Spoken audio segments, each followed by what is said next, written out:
As of right now, we have our bench sides assembled and glued. We have our seat back assembled and glued.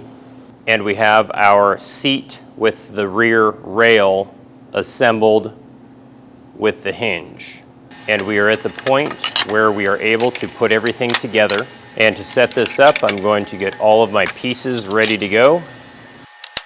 Next, any remaining sanding needs to be done at this point because it'll be very difficult to sand once this is assembled.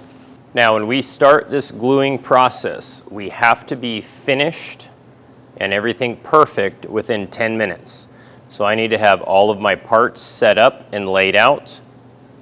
I need to have all of my clamps ready, as well as any other materials.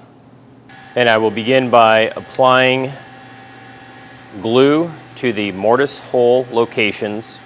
I do have my project hanging off of the table because that armrest extends beyond the edge of the project. With that glue installed, I can install my front rail, followed by my back rail. That then followed by my backrest. This does work best if you have multiple people helping you. In an attempt to reduce the amount of glue that's going to drip on the project, I will apply the glue to my other side with it laying flat on the workbench.